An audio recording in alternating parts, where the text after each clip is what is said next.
Hi, welcome everybody. As folks are joining, please go ahead and feel free to put in the chat where it is that you're joining us from. We do have a global audience, so feel free to let us know where you're joining us from. So for those who don't know me, I'm Graziella Hestrani. I'm the Global Alumni Leader for ICEO. And before we begin, I just want to go over a few housekeeping notes to make sure we have a really smooth experience today. So first and foremost, I want to make sure you know that this session is being recorded. So if you don't want to be seen, feel free to, obviously, cameras are off. Down the line, if you have questions, and again, you don't want to be seen, feel free to just put them in the Q&A. Make sure microphones are muted for everybody. If you have questions or comments during the session, we have both the chat and the Q&A features turned on. If you have questions, please add them into the Q&A, and we'll address as many as we can during the Q&A portion. If you want closed captioning, you feel free to turn those on. You can click on the Zoom toolbar icon that's labeled captions, and that will turn them on for you. If you experience any technical issues along the way today, please send a message in the chat and our team will be happy to assist you. We obviously want to make sure we hear from you, so there will be opportunities for you to ask your questions. So down the line, make sure you keep an eye out for it and join whenever you're prompted. We're going to try to wrap this all up within 60 minutes, making sure we're including some time for Q&A. And we're excited to really kick off the second webinar in our strategic partner series with BoldSpace this time. As part of this strategic partner series, we will regularly spotlight a different organization or topic that's shaping the future of leadership and enterprise transformation that is relevant to our ICO community. These webinars are being created specifically for our ICO community members. And as a reminder, the ICO community aims to develop lifelong relationships between its advisors, clients, and alumni. ICO clients and alumni are invited to join our global executive network and to unlock opportunities for professional growth and collaboration, to connect with industry peers, exchange insights, and to stay ahead of the curve in a rapidly evolving business landscape. Through the ICO community, you as a client, as an advisor, or as an alum are able to expand your network, enhance your knowledge, and make lasting connections. As we continue to develop our community, your feedback and suggestions are really invaluable. We're committed to creating a space that meets your needs and enhances your experience, and we look forward to hearing from you on how we can better serve you. So, without further ado, I'm glad to welcome Dylan Hauser, who will be moderating today's webinar. And Dylan leads our marketing for our suite of executive solutions at LHH more broadly. So Dylan, I'm going to turn it over to you. Thank you, Graziella. Hi, everyone, and welcome. As Graziella mentioned, I'm Dylan Hauser. I'm the Global Head of Marketing for ICO here at LHH. I'll be your moderator for today's discussion, and I'm really delighted to have you with us for this ICO Partner Webinar Series. Recently at LHH, we've been on our own brand journey. We've worked closely with BoldSpace to make sure that our brand reflects who we are today and where we want to go in the future. We all know how quickly relevance can fade in today's world. Reinventing a brand isn't just about marketing, it's also a leadership responsibility. Leaders need to know when it's time to refresh their brand and how to keep people connected to it. As the saying goes, brand is what people think of you before you step into the room, both as an organization and as an individual. That's why I'm very pleased to introduce you to our speaker today, Nick Ford-Young, the CEO of BoldSpace. Nick is a brand strategist with 20 years of expertise helping both global brands and fast-growing companies tell their story in powerful ways. He's worked with names like Diageo, American Airlines, British Airways, Bulgari, Financial Times, and of course LHH. And he's also shared his expertise as a guest lecturer at universities in both the UK and NYU in New York. Nick, thank you very much for being here. We're really excited for you to share your insights on the master of brand reinvention.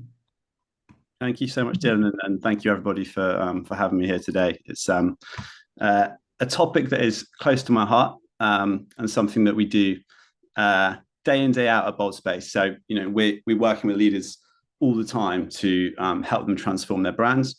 And that's from their sort of core business strategy through to all of the communications and advertising that requires the sort of optics around that, sort of commercially. And then we have an analytics platform that tracks all of that as well. So today we're going to be thinking about the art of enterprise brand reinvention. We're going to think about how to modernize, the different times at which you need to, and how you evolve without losing what your roots are as a brand and staying true to that.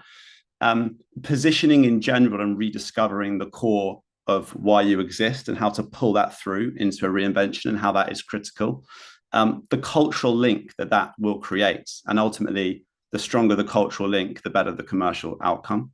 And I'll be talking a lot about emotion. And I've talked a lot about emotion with B2B branding and marketing and reinvention. In the B2C world and landscape, it is obviously already very bedded into sort of advertising and reinvention. But obviously today is about the executive's role in this as well. And so people will have different skill sets across the functions that they manage. And what they're also looking to do, but the pivotal role of the leader and the executive in these processes. And it is a process that is not for the faint-hearted. And I think in every boardroom that we're in at the moment, the conversation around whether it's full reinvention or whether it's just a current need to really assess the evolution strategy is critical. And in so much thought leadership, you see how things are never as important as they are today. But I think with this, there are real scale issues in terms of how important this is, but also the perils of this task for the executive. The first one, which is obviously blindingly obvious, but is critical to think about, and why this task at the moment is tricky, is technology. Whether we think we're on this precipice of this sort of AI revolution, or whether it's sort of already hit us as hard as it will, I think most will agree that it's changed everything. And what that means is that it's up to us as executive and as leaders to understand whether we feel that fools rush in, and actually it's still quite early. I think companies like in my world, like WPP, they moved very early, investing 300 million in their AI platform. Whether we think that's too early and that was too big an investment, it was too big a shift, or whether we might miss the boat in case we act quickly, right? And that is the innovator's dilemma that we have. So technology is a huge issue. It's always been there within all businesses about reinvention, but AI feels more significant and seminal than it perhaps has before. The second one, why it sort of feels a bit perilous, is the scrutiny. This is a personal thing, right? For all leaders and executives, and it's internally, there has always been politics to deal with reinvention, and we can't get away from that. It is part of our jobs to navigate.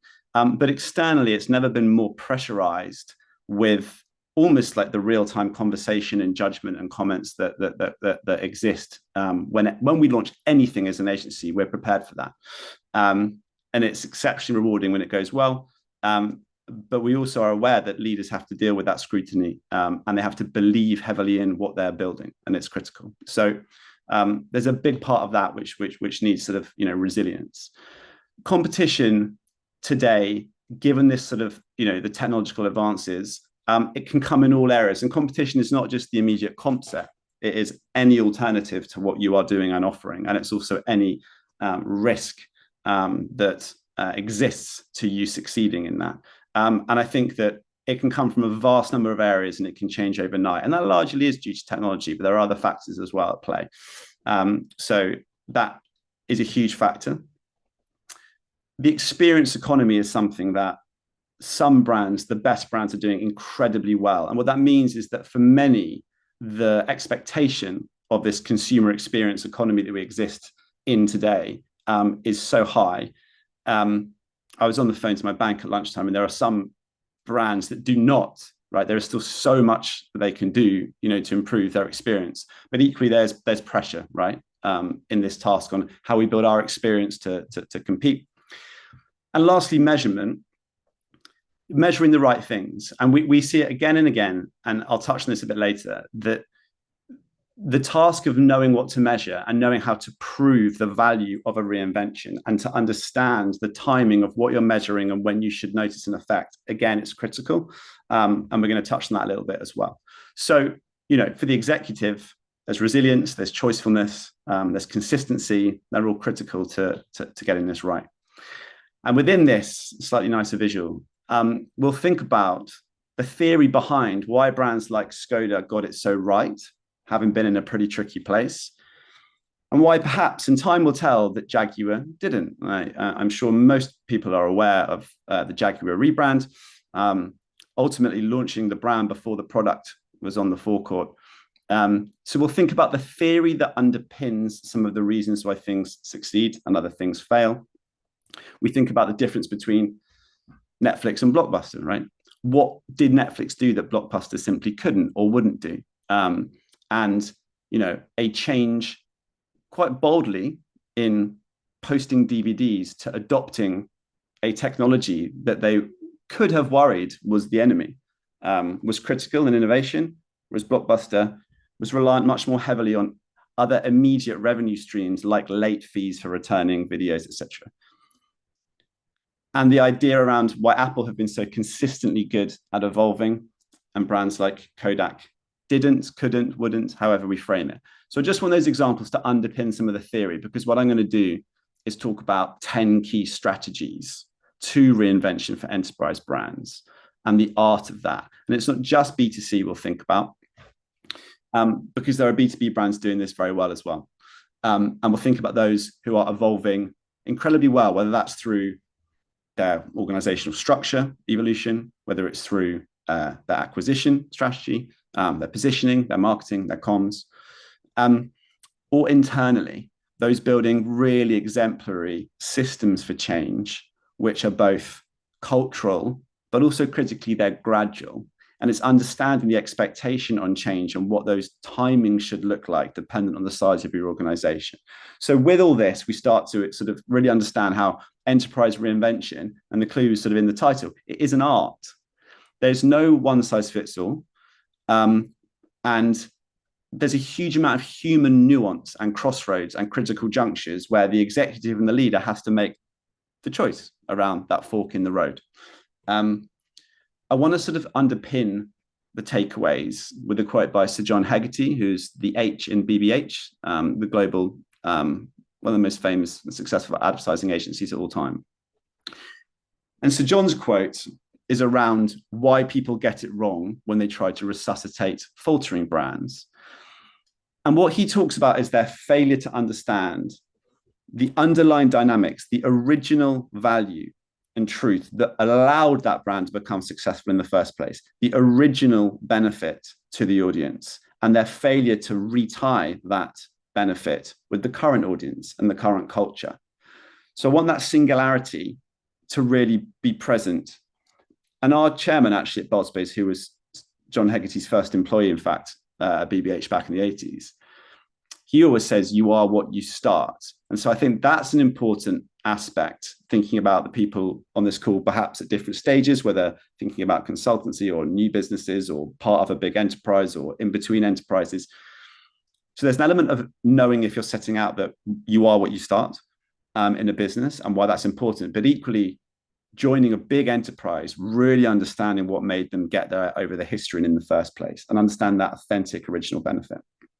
And so with that, I want to think a little bit about the 10 takeaways that can really underpin this strategy and success.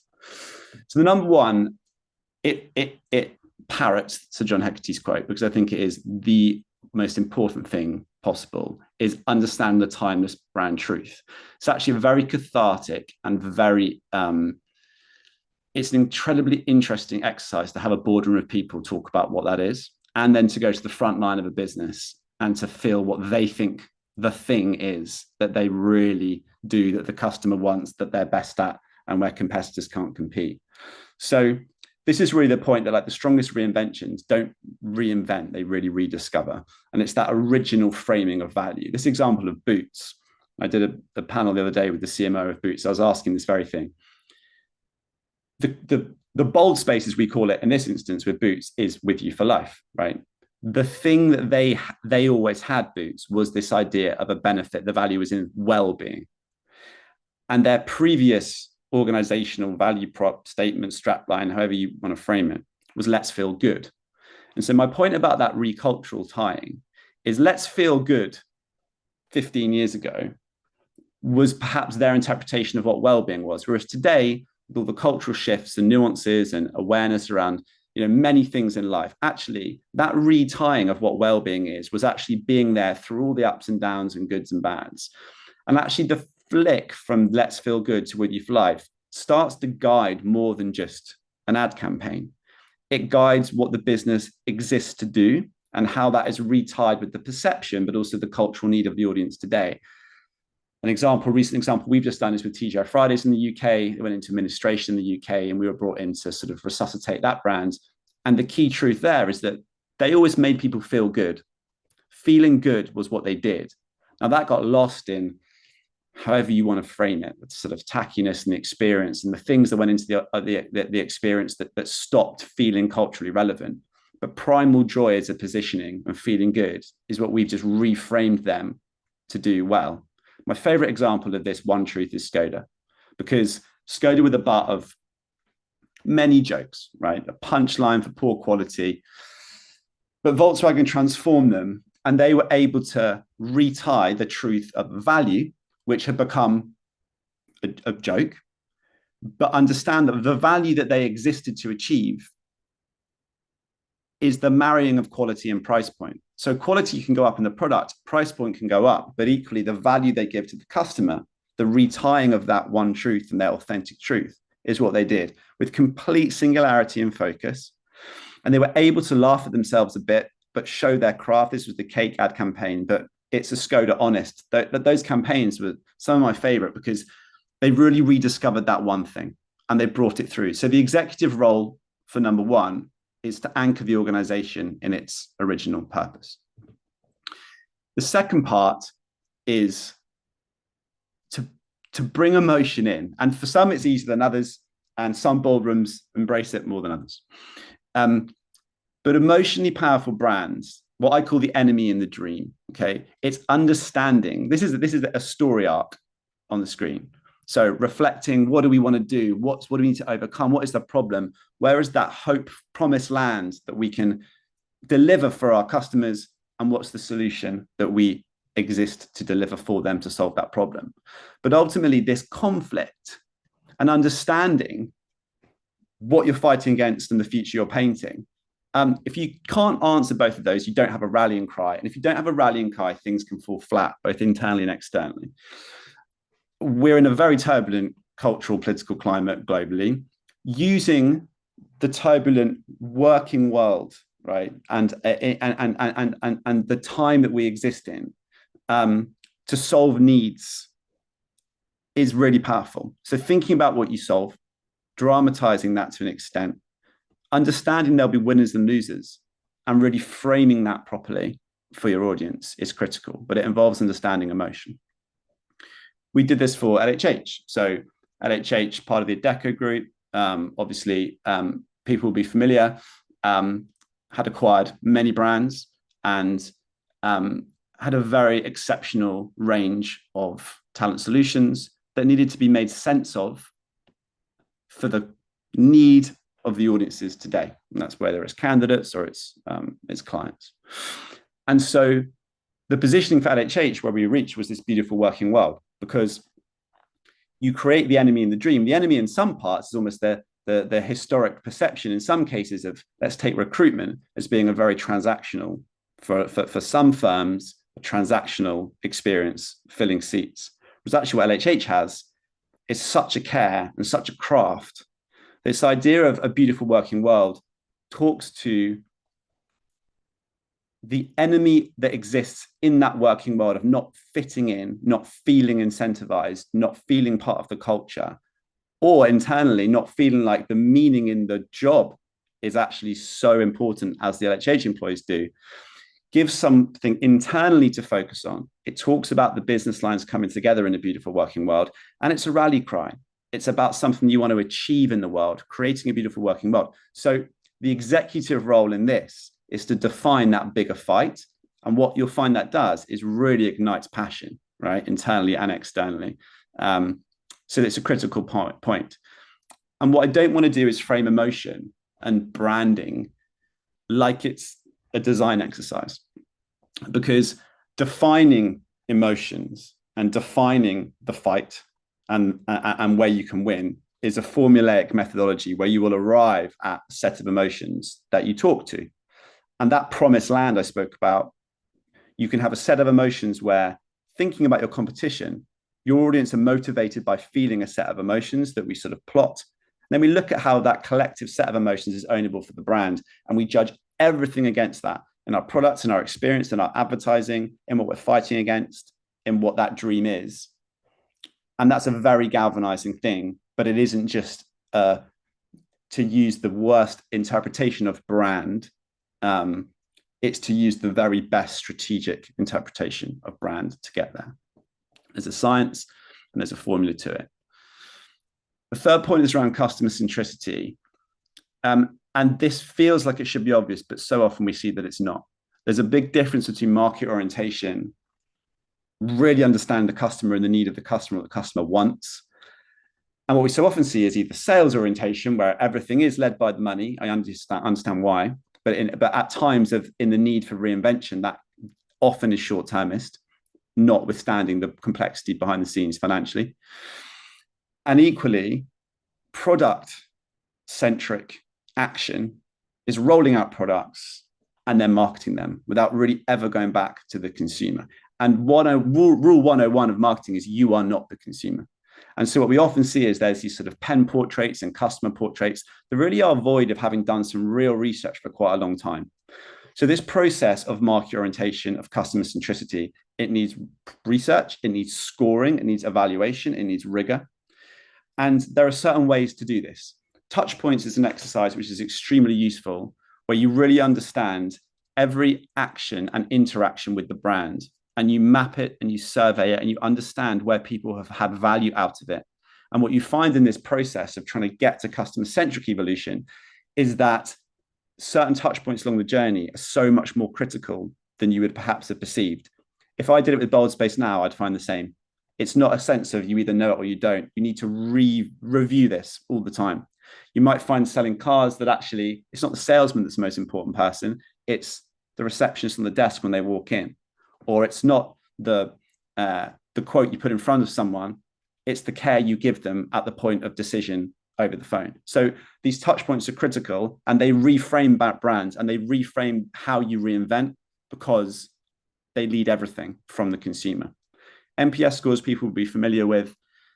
The fact that recommendation is literally the biggest marketing lever you can possibly have means that NPS scores are a great way of measuring how much people are promoters of your business. And everyone should use them, and it should be cyclical, and it should be evaluated at times of reinvention and not, but critically at a time of reinvention.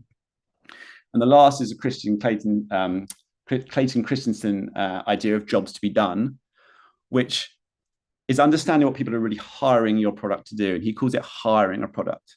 But ultimately, it's this idea of, to evolve your brand, you need to really know why people are doing what they're doing and why they're choosing you and how they're using it. And an example he uses is looking at a milkshake at McDonald's and why people are buying a milkshake. And when you notice that people walk in largely on their own, they don't stop to drink it in the actual branch, and then they get in the car and go. There was a really interesting exercise about why that was. And actually, it was because people that were hiring a milkshake, as he would put it, to just make their journey, their drive journey, a little more exciting. So the product innovation that comes from that to evolve and reinvent is make the milkshakes last for longer, make them colder, make them bigger. So there's real functional aspects that come from thinking about the job to be done. And that's a customer-centric approach. So the takeaway from this is really relentless external awareness. We get really wrapped up in our products is our product. There it is. We need to sort out our marketing, and this rebrands marketing, but it's not. It's about thinking about what the consumer is using our product for and talking to them in a way that just breaks the barriers, and then irrigating that across the business. And that isn't just a marketer's or a brand person's job. It's everyone's job. Help everyone understand what job is being hired by products. And I love that as an idea. The fourth part of this is about editing, and it's about the ability to cut things out. So we often see when brands start to evolve, they're trying to find the next big thing, but doing that without culling and cutting is often very inefficient. And There are some brands like Apple that are very good at cannibalizing the last product and evolving, knowing they're cutting things out to build. There are other brands, which is the majority, that try and add to solve. And I think that adding complexity is the worst thing at a time of reinvention, whereas getting brutally simplistic is the best thing, which means that new product development is perhaps not as useful as existing product innovation, and killing rather than adding. So I think the stat is that 20% of products deliver 80% of profits often. So the point here is to cut. M&S, which is this photo, they massively cut back their offering, becoming a premium food specialist, focusing on quality. That fed through to all of their other business lines. Volvo did an incredible job of this. And if people remember the old Volvo, we all have some quite nostalgic memories, well, I do at least. But they simplified brutally to evolve. And that meant removing all of the noise in both the product and the messaging and the marketing, a smaller, clearer suite of cars, every model very, very recognizable and synergistic in its features. Obviously, the Scandinavian minimalism is within Volvo, but they omitted lots of models. They even made the naming of the models much more intuitive. And actually, once you get this right, this simplification, it actually supports pricing power. You know, you make your whole offering a bit more potent, a bit more focused. And with TGI Fridays, we've done this thing. We axed as much as we possibly could from the menu. And really, it shows that margin can lift a huge amount if clarity is used as a competitive weapon. So the executive role in this is to basically cut through complexity and be brutal when you do it. Change from within and internal buy-in is perhaps up there with the most important of all of these. Satya Nadella did an incredible job at Microsoft of changing the culture. What I admire so much about what he's done is how gradual the approach was. So it wasn't a knee-jerk approach, but he changed the mindset from a sort of, well, a know-it-all to a learn-it-all, but equally this growth mindset. And eventually that internal transformation was communicated through the employee stories, the people they hired, who believes it and walks the walk, amazing town halls, setting the culture. And I think that's a really critical thing, is that lead by living the change is something that you cannot fabricate it. So I'd argue it's completely critical. And this may sound very obvious, but there is a stat that highly engaged employee companies outperform their competitors by 147% in earnings per share. It's a given, but so often internally, it isn't filtering through from that change from within. And having a very, very strong employer brand is also very important for that. And really having the employees involved in that process to define what they think is special and all living it. This was an interesting one with transparency. We see today a lot on LinkedIn, everyone fighting for their share of their sort of 1 minute in the feed every day. But there are stories to be told, and the stories that can be told, particularly within Reinvention, that work very well, are ones that are transparent and promote operational openness. And what I mean by that is saying what's wrong, which is scary, and saying how you're going to solve it. But it's not something that people probably don't know anyway if you're in need of a reinvention. There's a trust barometer by Edelman that's really interesting about why transparent brands have a huge advantage. Domino's in 2009 did that. They said, our product's not good enough. Here's what we're doing about it. And obviously at a certain scale, they're not going to die a death in that time. So the story becomes, if it's done at the right time, it becomes powerful. What you often see on the negative side is when cover-ups come out. Dieselgate by VW is one, damaging reputation over time. So I think during a reinvention process, use the storytelling to your advantage. Why are you changing? What are you changing? And how are you going to do it? And that cultural standard of openness is a very powerful thing. The seventh point is around being believably bold. So we want to simplify. We want to be transparent. We want to tie it back to our roots. We want to live and breathe it in the culture internally. But the next era, next phase of the business has to be bold as is believable, but no bolder. And I think when you go bolder than is believable, and when the timing is wrong between what you're able to do and what you say you do, there are issues. So with Reinvention, the synergy between marketing and ops and sales and all of it working in unison, and the product teams and any spokesperson for the business is really, really critical. So it's pushing those boundaries with what you're doing and why and how you're going to do it, but not losing authenticity, because as soon as you can't deliver on it, there's an issue. And obviously, we don't want to talk about Jaguar too much, but compared to Porsche, where product came first, the timing was perfect. It was slick. It was an evolution. So it's calibrating that ambition with credibility is really critical. And it's something that often knee-jerk reaction and the need to say something and do something because brands are in trouble, it's a bit too late and it makes things a lot worse. So timing that talk and being believable is critical. Number 8 is anyone that's read any marketing theory, this would be very, very, you'll know the phrase or the words rather, and the differences between distinctiveness and differentiation. But particularly B2B world, and often with the sort of corporate landscape, I have to say, emotional salience is not used effectively. And what I mean by that is, like you see the screens right now, brands have what the marketing terminology is codes or fluent devices, the things that people know you for immediately, instinctively, whether it's a logo, a sound, a celebrity that's affiliated with the brand, color, slogan, the scent of a bank or a soap shop. It all matters, and it's all able to be constructed. And in a flattening world, what I mean by that is product is being the playing field's being flattened by technology and what brands are able to do so quickly.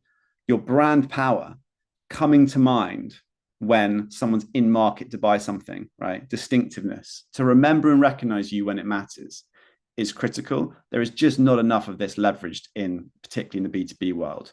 The brands that do it well have exceptional success over those that don't. And really within distinctiveness as well and differentiation. So if distinctiveness is coming to mind when someone's in market, differentiation is the collection of things that you have that differentiate you. And true differentiation is hard, but a collection of points to differentiate, say 4 USPs, is not. So we really must try and have both distinctiveness and differentiation.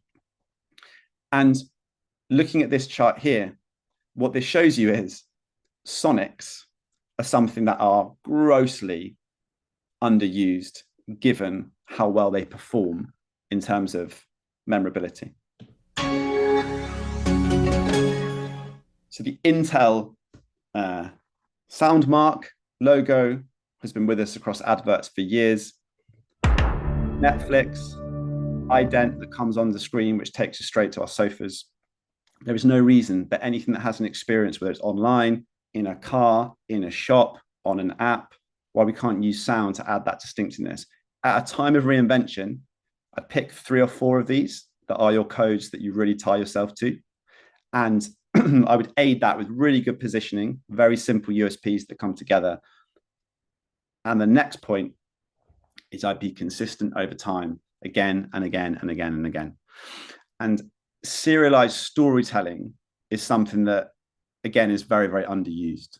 So KitKat is an example where obviously big B2C brand, they have not changed their colors, their logo, their purpose, so having a break, which obviously aligns with the product for years and years and years because it's good and the core of it is good. And at a point of reinvention, you want to try and find something that you can all believe in and agree that iterations of this benefit, of this purpose, of this creative are going to build over time. And serialized storytelling is really about building in chapters, but not veering because it feels like it's a bit old, because internally it will. But externally, say LHH, a beautiful working world, the content around that can last 3, 5, maybe 10, maybe 15 years. You never need to change the positioning. You need to change how it appears creatively. But consistency is everything, from those brand codes, and compound creativity. So it's like compound interest, right? Over time, every bit of that creative as it compounds has more impact on the brand, on the awareness metrics, excuse me, and filtering down through the funnel. So the executive role here is to believe in the power of creativity, really believe in it, because the studies really show that consistent creativity over time has massive commercial impact. And being a champion for that in the boardroom, whatever role, whatever remit, I think is critical. And the last point is around quantifiable evolution and measuring what matters. And whilst this feels so obvious, what I often see is the same funnel of measurement, normally the AIDA funnel, the attention, interest, desire, action. So that classic funnel, which is useful, but it's the same funnel without metrics inside, where we're really aiming at a very precise strategy that is complemented by tactics that have KPIs that are completely bespoke to what you're trying to do. So we've touched on things like sentiment and NPS scores and digital engagement. Testing through change is really good. And I mentioned testing. So this was WH Smith is a sort of famous sort of stationery shop in the UK that has now shifted somewhat. But they changed the logo to WHS. And immediately going back to that scrutiny, immediately everyone said it was horrific. It looks like the NHS logo. It was awful. They only did it in 10 stores and they realized it was a mistake, but they tested it. And that testing was valuable to them, even though the naysayers came out straight away. But that exercise would have had one metric that they should have been looking for, right? And there would be sentiment metrics and customer survey metrics and awareness metrics. But through the funnel, throughout any brand cycle and forever, understanding what the next segment and the percentage of your market you need to convert and looking at the detractors from that next stage and why is critical. So our platform BoldLens has all of this data, which we're looking at constantly, but the funnels that we would build for a brand are bespoke to them.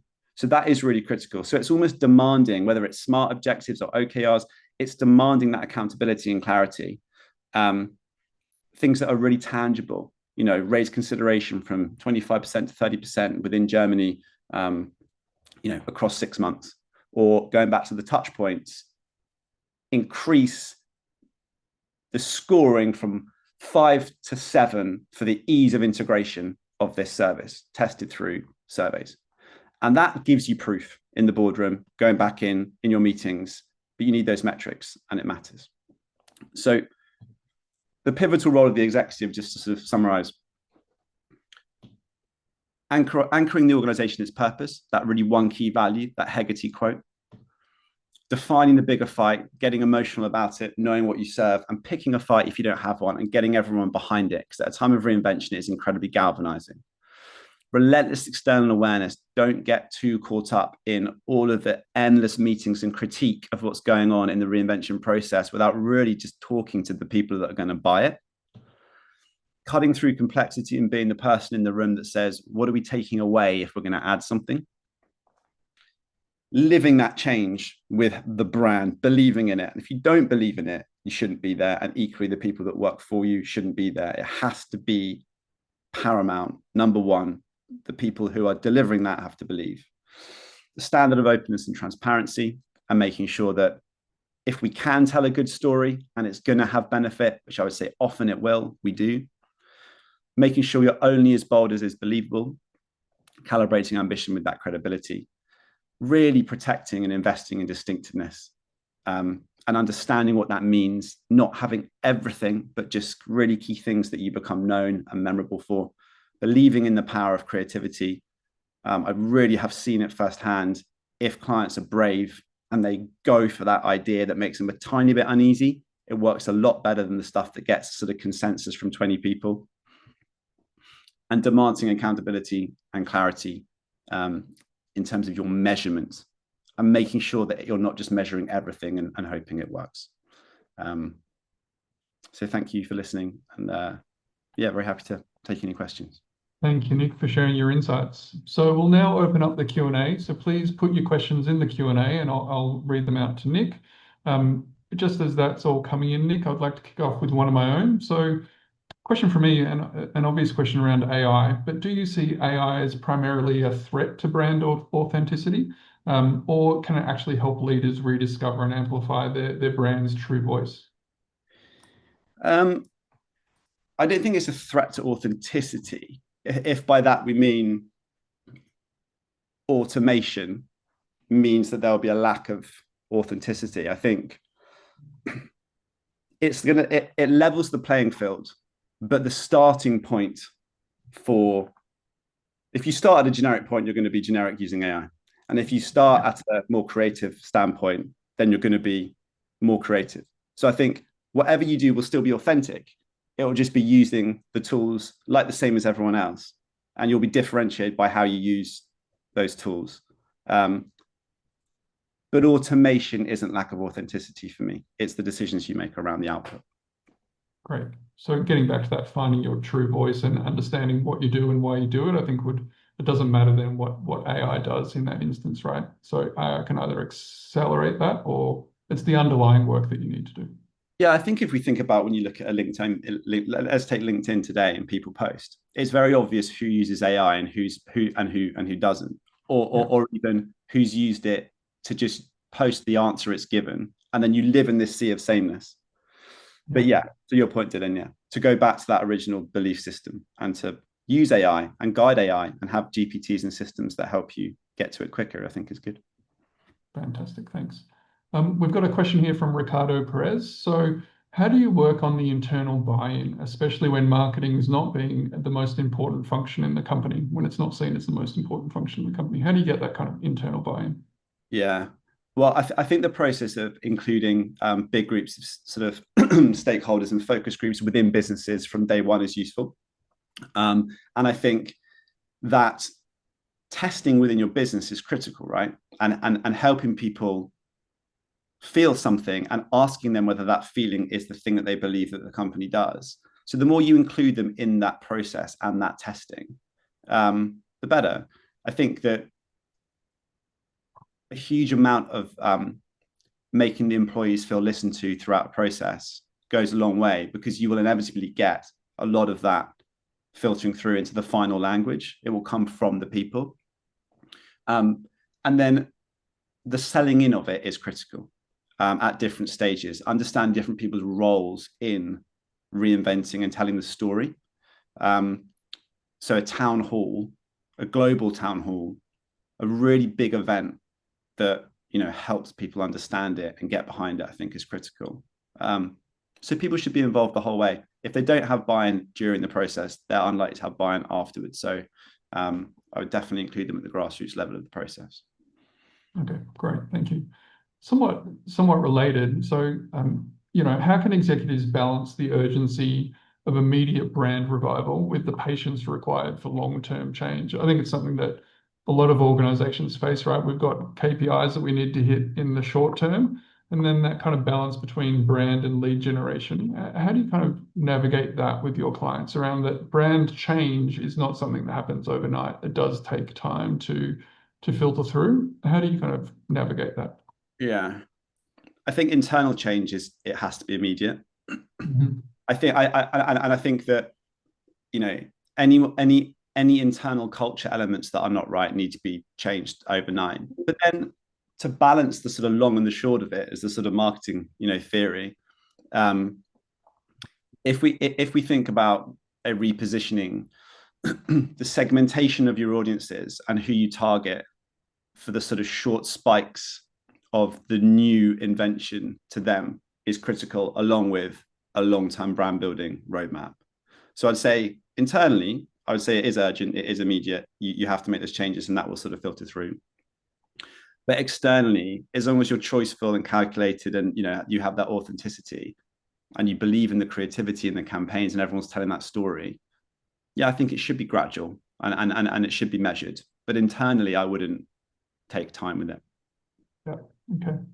And so within that kind of environment, then what role do employees play in making a brand reinvention feel authentic rather than cosmetic? How do you kind of make the internal employees live and breathe it? Is it the inclusion piece, or how do you kind of permeate that culture? Depending on the brand, it can be a lot harder sometimes than others. But I think once you define a brand personality and a voice within a brand process, which will come from the reality of what makes the business good, the best people and their voice in the business in the first place, you then give yourself a framework to hire against that. So it's almost like you're building a blueprint which takes the best elements of what exist, and to move forward, you hire knowing that those values and the vision that you are building is shaped by that. I've only ever found employees to be hugely invigorated and revived and excited by the work, as long as I believe the work is good, right? Mm-hmm. which I do. But anytime I've worked on projects where the work's not quite there, that's hard. And I think you just know if it's being ruthless with like, is this good enough? And then I think the internal piece comes quite easily because you're actually helping them sell, and you're surrounding them by like-minded people, and you're unifying them. If the work's not right, that's when it won't work. Fantastic. Question just around industries. So are there any industries that you believe are most at risk of needing reinvention in the next 3 to 5 years? Well, in terms of AI, I'd rather be a sports person or sell cheese than I would be in web development or, sort of some SaaS businesses. But I've got a big thing about B2B. I just think B2B service industries are in trouble unless they build branding. So, we talk about management consultants and accountancy and legal and a lot of stuff where like factually, AI is very good, but I believe the big difference, I believe all of these things can transition into something incredibly exciting if they harness that power of brand and distinctiveness and differentiation. And the jobs to be done piece is interesting because it really looks at what your true benefit is. And what I've got sort of passion for is converting what seem like quite potentially uninspiring functional businesses into something which is hugely inspiring to the audience across a lot of the B2B sectors. Logistics or I just find it really interesting, and I think that the differentiation you can create in those sectors is huge because the playing field's quite flat, but they're going to have to act given some of the the automation that's coming. Fantastic, thank you. Any other questions? Put them in the chat. We've got Nick's expertise for a couple more minutes, so if you have any final questions, please put them in the chat.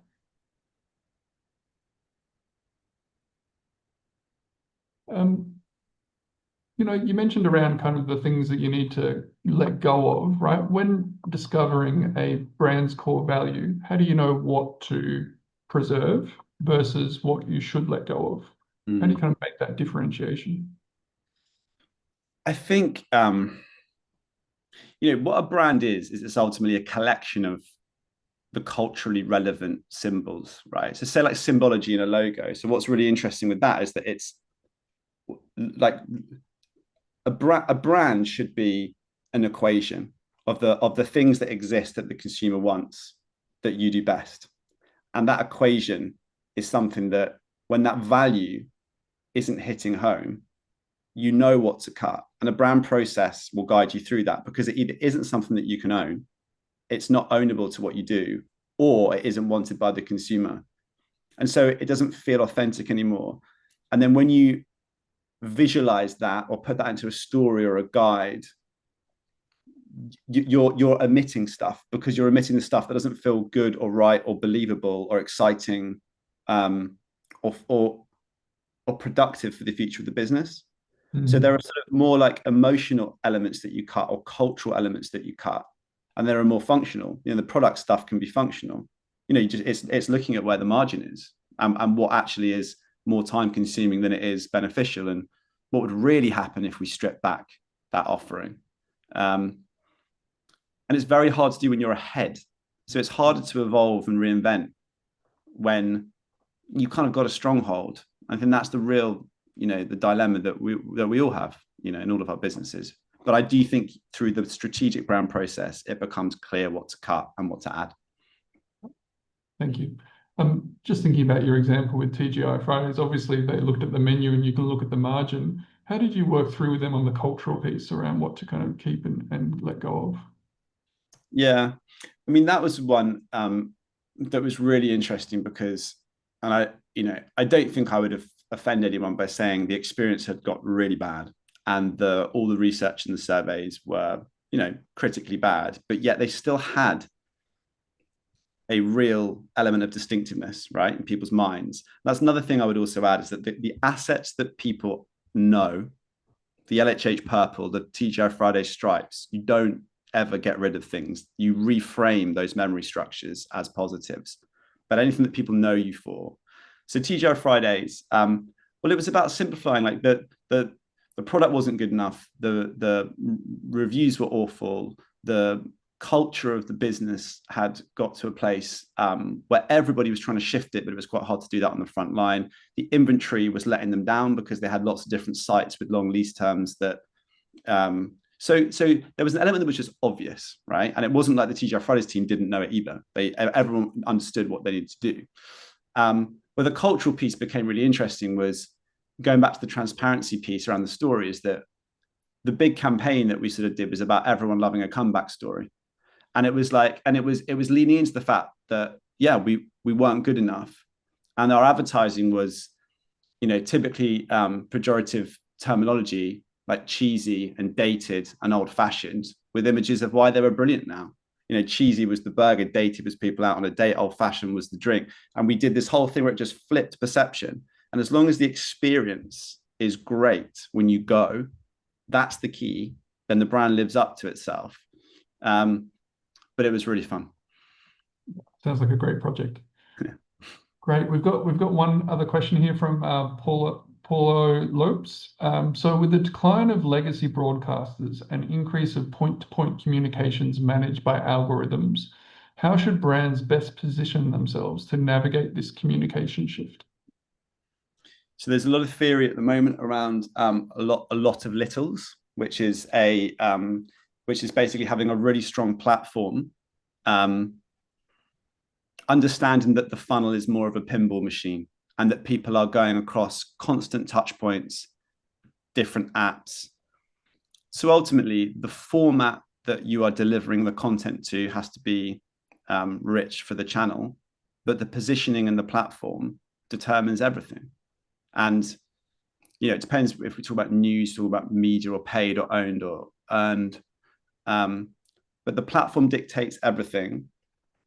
And media should be used in this lots of littles approach where we test and learn. But the big out of home, the big TV, it still has a massive place. It still is much bigger on the long-term emotional drivers than all of the littles, whilst social still does build brands. But it's thinking of your ecosystem like that. And obviously you have to determine where you put budget and what you test and what the benefits are and where things get tired and when they don't. But yeah, it's a much harder world to market in nowadays. But equally, it can be quite exciting for that media mix, essentially. So you just need to do that. Well, I said that sort of, real measured evolution, know what you're trying to achieve, trial, error, change, have a strong brand platform. Fantastic. Well, if there's no last minute questions, thank you very, very much for your time today, Nick. We really, really appreciate it. And yes, we look forward to speaking to you again in the future. Thank you. Absolute pleasure. Thank you, everybody. Appreciate Thanks, Nick. Thanks, everyone. Bye-bye. Thank you.